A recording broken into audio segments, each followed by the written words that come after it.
It's rolling. Oh, great. What did you do? There's the Zoom. Oh, you You pressed press Zoom? that, it brings you to another screen that Oh, has okay. the start. Fascinating. Clearly Zoom is the right. Zoom, yeah, why did you not know Yeah. that? Or how could you It's not? intuitive, isn't it? Right? Good, wow. And I don't know, have you met Michael I before? haven't. No. Hi. Hi, I'm Michael Price. I'm a program coordinator and I work with site directors and faculty that are going abroad. Nice to meet you. I have a cold today, so if you need me to repeat something, I'm happy to do that. I'm Asha, Oh, thank you. and Asha Stephen, and I work at the Counseling and Testing Center here at the University of Oregon campus. And I've worked here for about 3 years. 3 years. Wow. Seems like a long time. So you let me know if there's something in specific you want me to talk about, right? And I can talk about the services at the counseling center here on campus, but as I understand it, you also have students from other universities, and hopefully they'll have similar services at their campuses. And then I can talk a little bit more about what I do there and so on. So our counseling center, so we are located in the Health Center building here on campus. It's right across from Oregon Hall. And while we are located in the same building as the Health Center, we are two separate entities. You know, we have different directors and so on. But we work very closely with them. And we are all counselors, master's and PhD level counselors. We have some trainees who are in their doctoral programs. The psychiatrists are located in the health center. And again, we work closely with them, but they're not part of our office. So for any questions related to medication and so on, you might contact them. So let's see, we're a small staff. We have about 13 full-time therapists there, and we have about 6 or 7 trainees who work part-time with us, and they receive supervision as part of their doctoral training. And we provide services to all University of Oregon students. The rare exception is if a student comes in for couples counseling and their partner is not a University of Oregon student, we'll still see them, but together. But all of our therapy services are for the University of Oregon students. So we provide individual counseling for students and group counseling. Those are, and we do some couples therapy, although there's a different couples therapy site on campus, and so we tend to refer most of our couples over there. So students come to us with a lot of different things. Sometimes it's smaller things like, oh, I had a fight with my roommate, I'm really upset, what can I do, how can I communicate with them well, all the way to, like I'm feeling seriously suicidal and, I might kill myself, how can I manage this sort of thing. So it's a very wide range and everything in between. We tend to work in a brief therapy model, partly because we are a small staff and serve such a big university. We are not able to see people in the long term. So when a student comes in, there's a little bit of a process which happens before they get matched with a. I realize I'm only looking at you three. I'm trying to avoid the camera.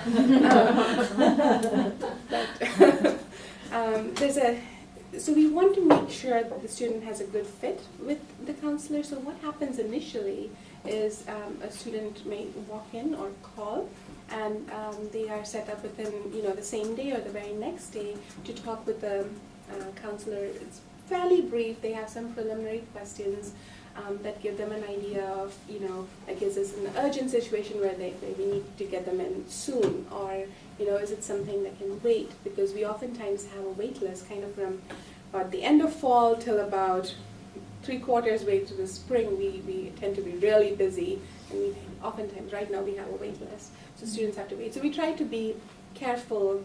So the preliminary triage phone call or meeting is to try and figure out the severity and try to get them in sooner or later, depending on what their need is. If right away it seems like what they are struggling with is something that might require long-term therapy, we will try to connect them with a counselor who is working in private practice or at a low-cost agency so that they can have longer-term services right from the start rather than come in, see someone for 6 sessions and then go and meet another counselor, have to retell their story all over again.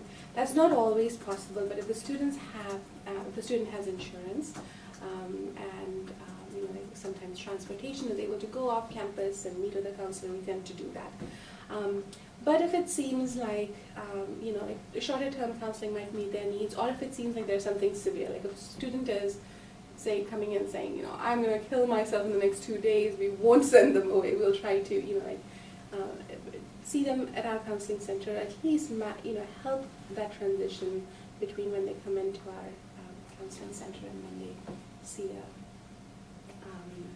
therapist longer term. Sometimes the resource that's most helpful for students is not individual counseling, it's group counseling. We have lots of different groups. There's a group for students who have experienced grief, for instance. There are a couple of groups for students who have experienced disordered eating behaviors or body image concerns. We tried this term to start a group for students who are struggling with substance abuse. But there wasn't very much interest. I think there's still, you know, people don't know enough about it, and oftentimes, you know, it's a college and people want to party, and there isn't as much, there aren't as many students who are at the point where they want to change that and so on. But on campus we do have a couple of AA meetings and a general addictions meeting where people can go to for any substance addiction. So there is that resource available on our campus. It's just not through the counseling center. And then after that initial phone call, the students, you know, match with the counselor, and they'll fill out some paperwork and continue to meet with the counselor, typically between 4 and 10 sessions, depending on what their need is. You know, our term tends to be about 10 weeks long, and so that seems like a good number. And a lot of them come only for about 6 to 8 sessions, you know, by that time they feel like they have their needs met. And of course, there are some students we carry longer term who have more serious issues. I feel like I'm missing something. The students that are involved in groups, is that longer term? Yeah, they can be in group as long as they want to. Like I said, we have lots of different groups. I've mentioned a couple of them. Our most popular group tends to be one called Understanding Self and Others, and that's a general group about relationships, about family relationships, friendships, dating relationships. It's where people can come to learn how they relate to other people. You know, people tend to have a style like people pleasers or people pleasers in all their relationships, and people who are, you know, have lower self-esteem tend to have lower self-esteem in multiple different areas of their lives and so on. So it's a place where they can learn about themselves and learn about how they interact with others and of healthier ways of being. So that we have several sections of that group, and that's always popular. Are you involved at all in if somebody's going to study abroad? I mean, if there's a red flag raised, what happens if in a recommendation from a professor or somebody mentions something? What happens with those? You want to talk about the process? Like, do you mean when somebody self-discloses on an AHA form? Or when they don't, campus where you form? get it from somebody else and through some behavior that is a little bit. You mean like when they're on site already? No, Or, okay. before. Oh, okay, ahead of time, yeah. Maybe.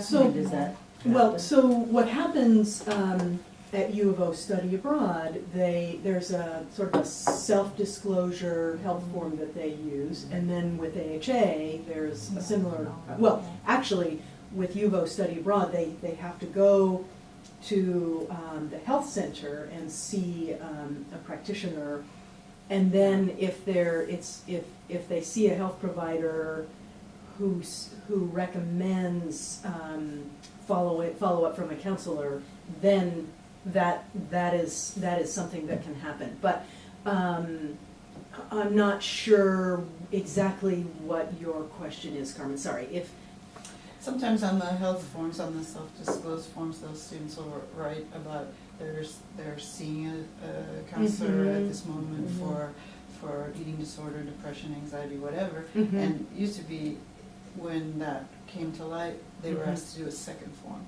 Mhm. a second medical form, Mm-hmm. supplemental form, and I don't know if that's still happening, or if we I think just. Hiroe can talk a little Yeah. bit about Yeah, what we're so- doing. Yeah. Yeah, so I think that was kind of the area that was kind of discontinued. I don't know when. When I came in, it wasn't there. But we are actually discussion about bringing that back or changing our whole process about the follow-ups. Because we Exactly. did have some issues, but if we see anything that seems to have an ongoing issue, what our practice is normally is either to follow up with a student if a student discloses on the form, and also to follow up with the campus, because campus tend to have more information and they might have additional step the student are asked to do. Mhm. And one particular case that we had with a student who had some ongoing issue, we had her go, or had her campus provide the form that was cleared by the health physician and also the psychologist. Mhm. So, yeah. Mhm. And so as Asha said, most campuses, I think virtually any university campus now is going to have a counseling center. And so the campuses have their own respective practices. And what Hiroe is saying is that we want to be in sync and consistent with what's happening at the University of Oregon, and we have been working to really kind of get a handle on what AHA has done in the past, and we're very much thinking about how we can modify and update our processes so that we're consistent and we're appropriate in what we're asking. But I think that's that is really key, what Hiroe said. When we spot, or when Student Services reviews one of those self-disclosure health forms, and they see that a student, whether they've disclosed, I'm diabetic, or I have this kind of, I use these kind of prescription drugs, or if I have been seeing a counselor, then, as Hiroe said, that sort of follow-up, we generally are, well, either or both in communication with the student and the campus, because that logically follows up at the campus level before they come abroad. So there's that layer, and then kind of as Carmen and as all of you know, what happens, I don't know percentage-wise, but there are plenty of times when we are not aware of an issue that then surfaces when a student is abroad. Yeah. In either it manifests in a certain kind of behavior that's inappropriate, or they come and talk to you, and of course, we worked with Carmen on a very, very difficult case with a PSU student last summer before last, actually. But I think, so I shouldn't raise my own questions, but I know that it seems like our biggest challenge is often when something manifests in front of you all, And we don't have a clue. and they don't have a clue. Right, Yeah, right. and something happens, and it takes us a while to really figure out what's going on. In fact, we're dealing with one right now. We have a student abroad who, there's some odd behaviors going on, but we're trying to figure it out, and so you really don't know. And then there are cases, Carmen, like when you have something that gets quite extreme quite quickly. I wonder if we have a requirement for disclosure and they don't, whether that is grounds, without being heavy-handed, to remove the student from the program. Because remember with this guy who had a real big problem, we were questioning whether we could require this, that, or the other when, the behavior was, I mean, And what happened in as to this case, save Asha, maybe ourselves, just- yeah. having to prove, and to get all these, okays about removing this person. Mhm. This became quite dramatic and quite time-consuming and distressing for the site staff and the host family, because this person had an addiction problem, and there was potentially theft involved, or remember when he was taking everything. yeah, exactly, it was about drugs and going to multiple, maybe not theft, His but own life, but was a inappropriately danger because he going was to like- multiple places. So anyway, that's kind of, I think that's probably one of our biggest challenges. And any advice you can give us about how we can prepare ourselves for when an issue arises and as we're trying to figure it out. I mean, I think we need to know who our English-speaking counseling resources are on site. We need to know that we have someone Right. that we can call. But, you know, I don't know Okay. what advice you might have for us. I could try to talk about Yeah. that, and please ask me questions about that.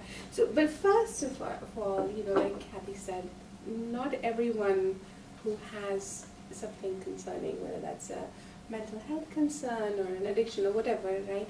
Not everybody has been in counseling. So it's kind of, even if they were to self-disclose truthfully, they may not have ever been in counseling. And I don't know, I think that perhaps the people to be concerned about is not those who have awareness if there's something going on. I've seen a counselor, it's the people who have never sought help for that, right? There's no way to catch them. And even if you did, I don't know that you could say, you know, you can't be part of the program. I can share a little bit more about if a student comes, you know, like if a student comes to the counseling center and says, I'm going to go study abroad and I've had these concerns in the past, you know, can you help me talk through this? I can share what we do, and then perhaps there's a way to programmatically integrate that into your orientation or whatever, I'm not really sure. So when a student comes in for what we call a study abroad consultation, this hasn't happened, I think we only had one or so for the last year, I'm not really sure, it's been fairly infrequent. The counselor will sit with them and go over, you know, like some history of what has happened in the past, what kinds of behaviors, what kind of concerns, what are the stressors or triggers for, you know, any difficult feelings or any problematic behaviors that might have come up, and how they're going to manage that in a different place when they're, you know, away from home, away from their support system. The counselor will, it's a lot of planning more so than solving an issue, you know, like how do you keep in touch with the people who are there to support you? How are you going to manage your medication? How you could have access to that if you're in a different place and need your medication to manage your mood or so on. Or cultural considerations, like, for instance, if a student has an eating disorder, you know, and they're going to a culture where maybe it's not very sensitive to refuse food from a host family. You know, how are you going to manage that kind of stuff? So it's a lot of, you know, like if these situations happen, how will you manage them? And if you're starting to get triggered, or if you're starting to feel, you know, distress, how do you recognize those symptoms? Who do you go to? How can you let your site directors know, you know, you have these needs, and identify people who can help prior to a problem occurring. So that's kind of what we talk about with the student in general. To the ones that come to you. The ones that come to us. And a lot of them don't, you know, a lot of them never go to see a counselor. So again, this is not a foolproof method. You know, students can plan for this, but then when they're there and when they're, you know, in a crisis, they may not recall all of this, which is why we try to stress preparation, you know, involving parents or family members, whoever. So that's what we do. I imagine that other counseling centers do similar things if students come to them. We ask, I think, a good question in the health form that says, you know, if you encounter difficulties or, Right. you know, anxiety or whatever, how do you plan to address this, Right. you know, what That's a great supports? question. It is, because already they say, well, I would contact my counselor, or I would my mother, or people who blog or whatever, a journal. I think it is work when the students, well, they don't recognize the problem they have. And they tell me constantly that you know Yes. that it is Yes. there, and the Right. family knows, Right, but they don't come to be treated at all. that's true. And it's more problematic. That is. And this is why I'm wondering that if somebody does not disclose something significant and important about themselves, could that be grounds for removal from the program? Honestly, no, I don't think No? so, unless, Because I mean, it's- because we can't discriminate. No, not keeping them from going. No, I It's when understand. it blows in your face on the site. Mhm. You know, with that guy, we were saying, well, you know, he had to agree to everything, and he did, but what if he wouldn't have?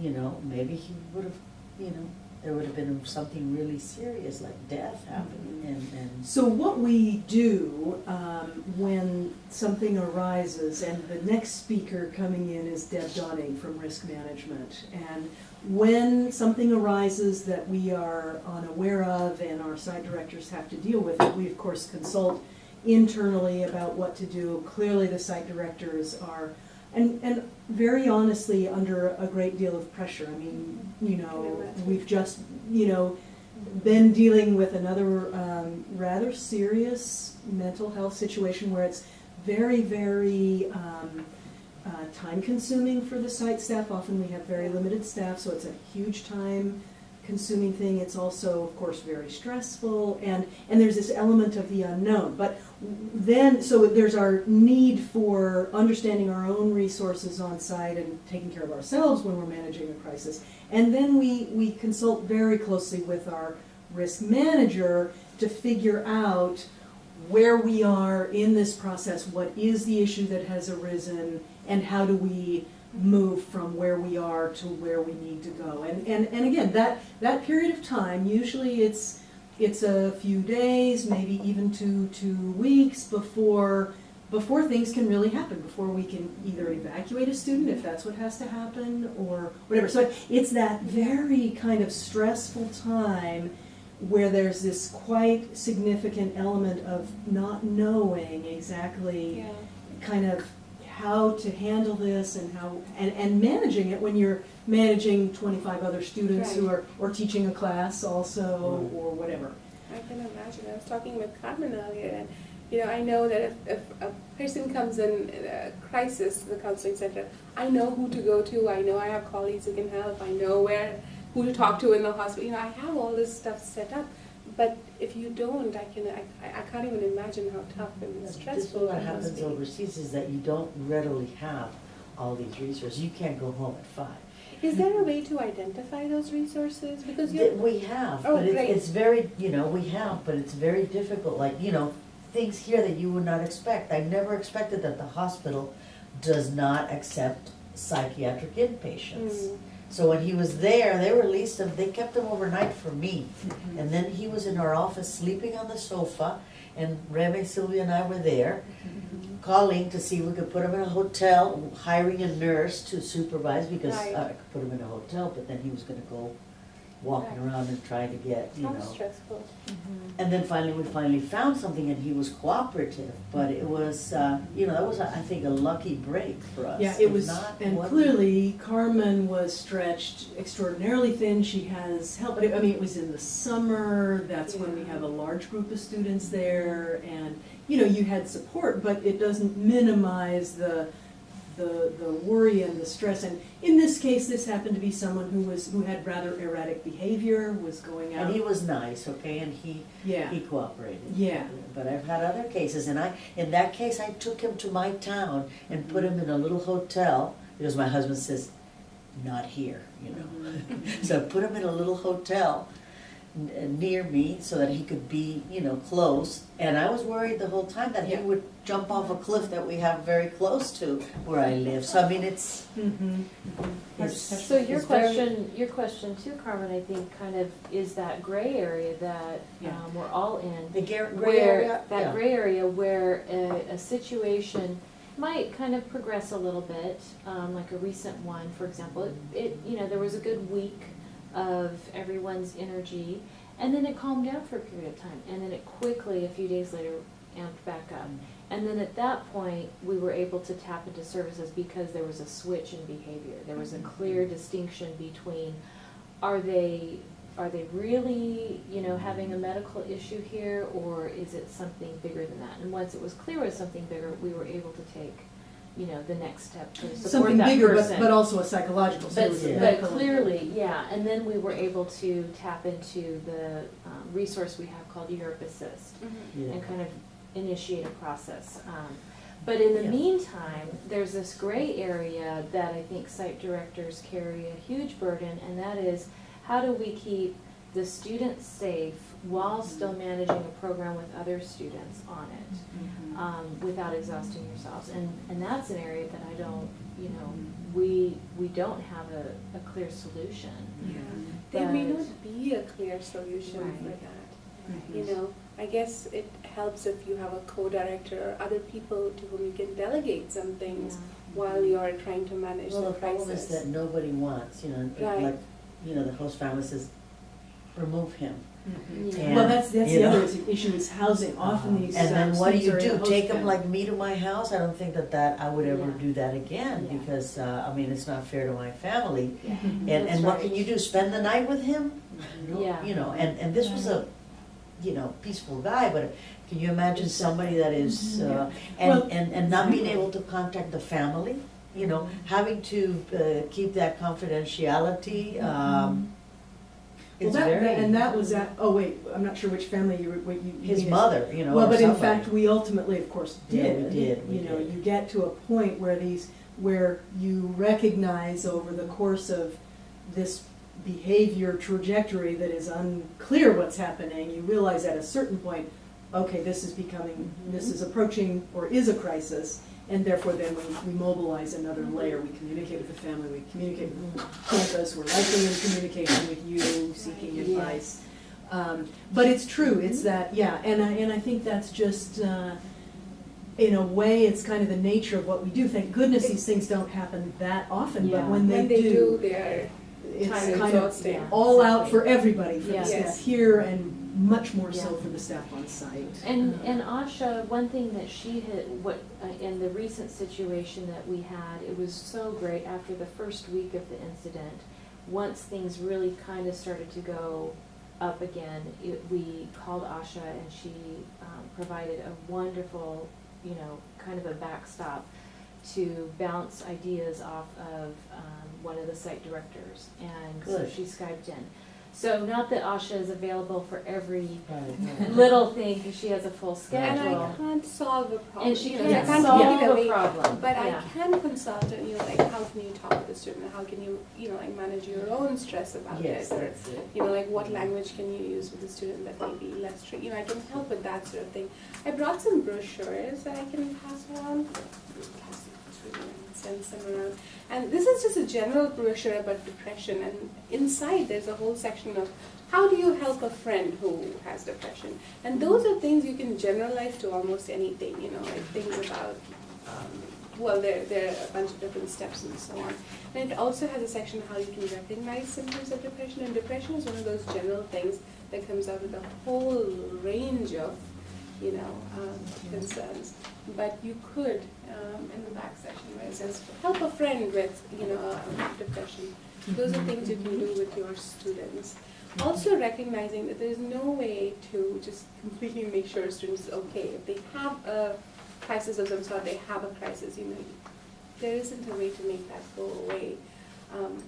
But there are things that, you're already doing in terms of setting up supports. And each situation, I suppose, will create new resources for the future. Usually, students, the students who have depression, they know that, and they usually they are taking medication. And Sometimes they are.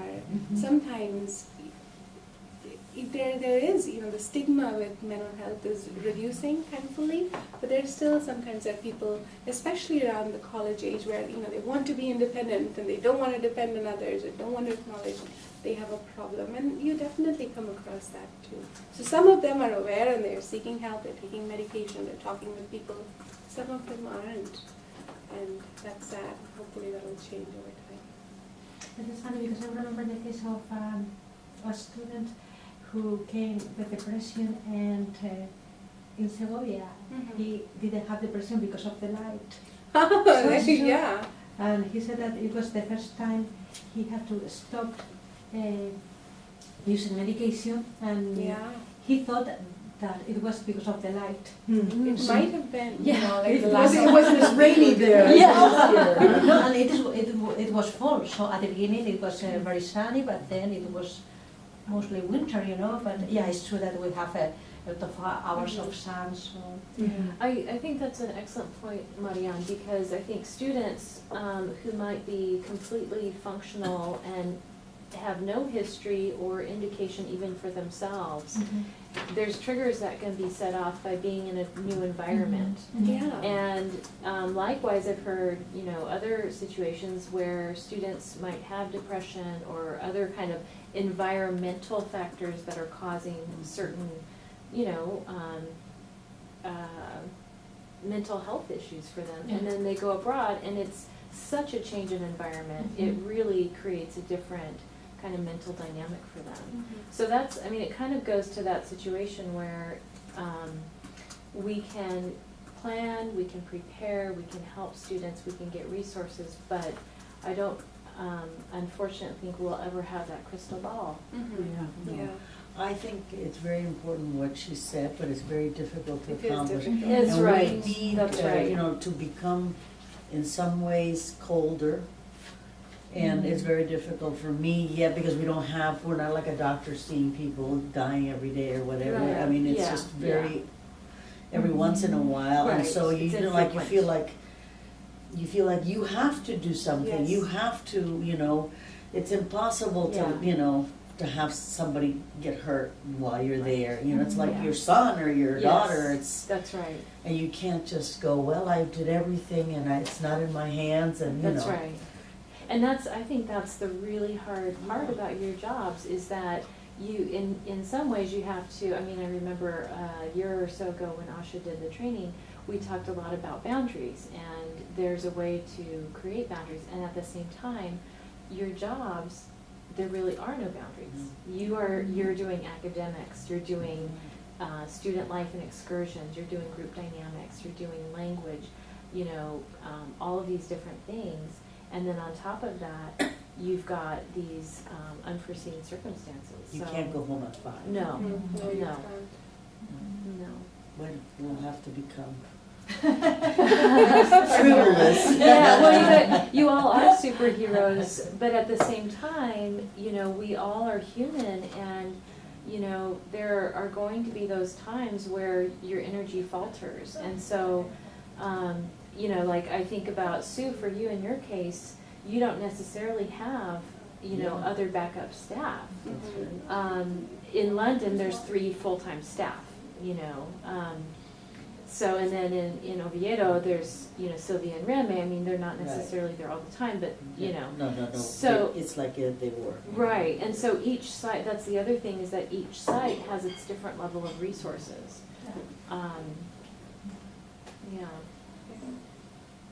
and each situation is unique. Yeah, That's we true. just learned a lot about these kind of issues. Yeah.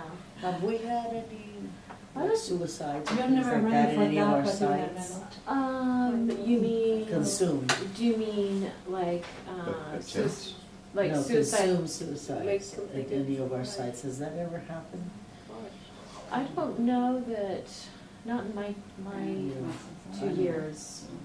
Thank goodness. Yeah, but, Asha, maybe you can speak about, kind of, I guess one of the things is kind of, there is such a range, and what tips and, guidance do you have for site directors to be able to kind of understand that range, and like, where are, when there's these gray areas, where should they kind of step in? So for example, if a student's having group dynamic issues, they might be approaching it from somebody might be socially awkward, or the group is funny, but at what point do you start approaching a student and saying, are you okay?